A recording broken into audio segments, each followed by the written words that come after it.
In a Colorado ditch, a 73-year-old woman with dementia carries wildflowers home while a rookie officer closes in behind her.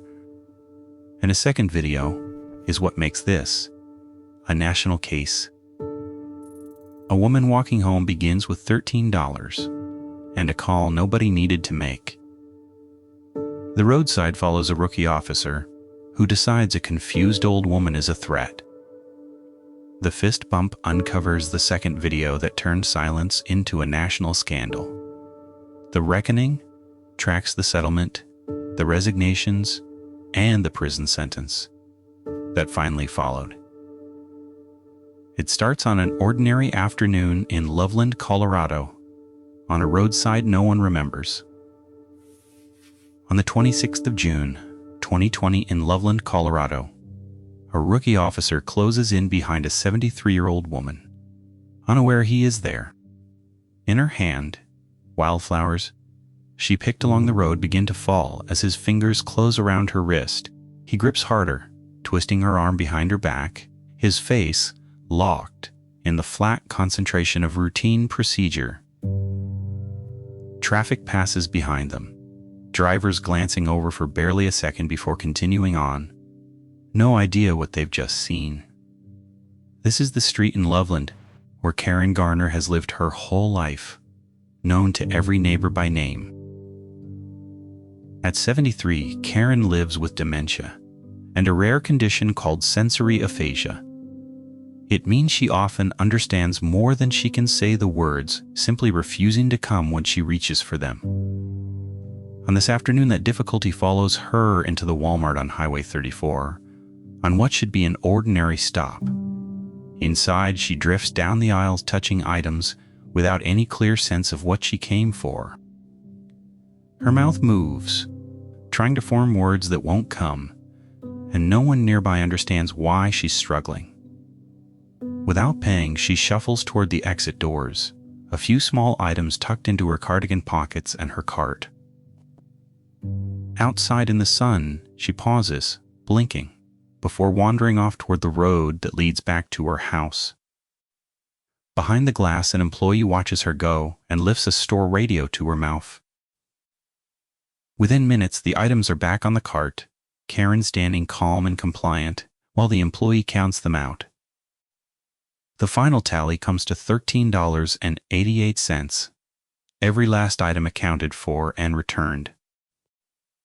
And yet, with the merchandise already back on the shelf, an employee picks up the phone and calls the police anyway.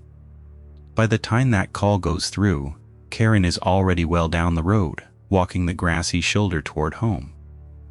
She stops to pick a wildflower from the ditch, smiling faintly, unaware a patrol car is already on its way. But the call has already gone out, and a patrol car is turning onto her road. The patrol car moves fast down the rural road, dust rising off the shoulder behind it. Behind the wheel is Officer Austin Hopp, barely a year into the job, scanning the roadside ahead.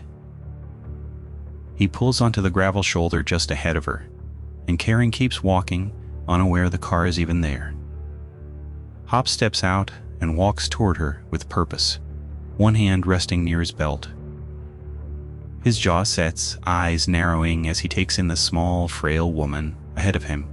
He calls out for her to stop, but Karen only turns partway toward him, her face blank with confusion. She tries to answer, but what comes out is broken and unintelligible, her eyes widening with distress. She can't explain. When she turns to keep walking home, Hopp reaches out and grabs her arm, stopping her mid-step. Confusion turns to fear on her face, her fingers tightening around the wildflower still in her hand. He twists her arm behind her back, and as she stumbles, she keeps repeating the same three words. "I'm going home." He wrenches her arm sharply upward, and her small frame twists off balance into the ditch grass. Her face twists in agony as the wildflowers spill from her opening hand. He drives forward with his full weight behind him, forcing her small body down toward the grass. Her body slams into the roadside. grass dust rising around them both as he follows her down. In that instant, her arm bends at an angle no arm should bend, the fracture already done. Her cheek presses into the dirt as she cries out, the pain and the confusion now indistinguishable from each other. She is already still, already subdued, and still Hop kneels over her, one hand pressed hard against her back. A second patrol car brakes hard on the shoulder, behind them dust, billowing up around its tires. Officer Daria Jalali steps out and jogs toward the struggle, one hand hovering near her belt. For a moment, something flickers across her face, a flash of hesitation before she decides not to step in. Instead, she helps press Karen against the patrol car door, holding her steady, instead of stopping what's already happening to her. Her shoulder is visibly out of place, and through the tears, she is still whispering it. I'm going home. She is still saying those same two words when they put her in the car. In the back seat, handcuffed, her arm hangs limp and untouched as the car pulls away. This is the Loveland Police booking office, where she is about to spend the next several hours. She sits alone on a hard bench, her shoulder swelling, and no one has yet called for a medic. Hour after hour ticks by on the wall clock, and still, nothing is done for the pain she keeps naming. Months later, in a dim review room at the department, a different kind of reckoning is about to begin.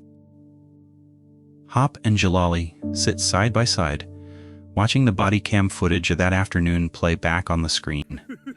They laugh at what they're watching, and Hop raises his fist to bump against hers.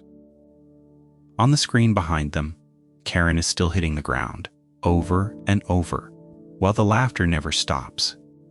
That video will not stay inside the department for long. By the following spring, that footage is on every news channel in the country, and Loveland is no longer local.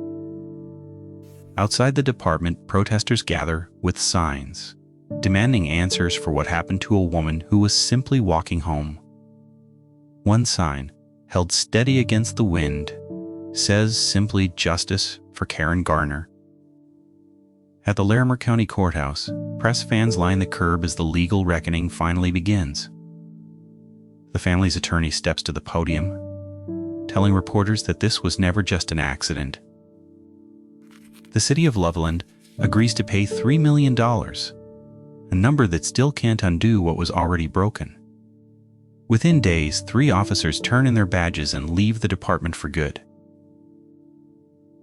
By late afternoon, the parking lot outside sits nearly empty, the department now under a different kind of scrutiny. Austin Hop stands before the judge, head bowed, waiting to hear what 5 years of prison will look like. The gavel comes down and second-degree assault becomes a 5-year prison sentence, the harshest outcome anyone in this case predicted. What the Daria Jalali sentence is shorter, but the conviction is historic. It's the first ever handed down under Colorado's new failure to intervene law. Karen Garner died in November 2023, and her family remembered her simply a woman who loved life and loved picking wildflowers.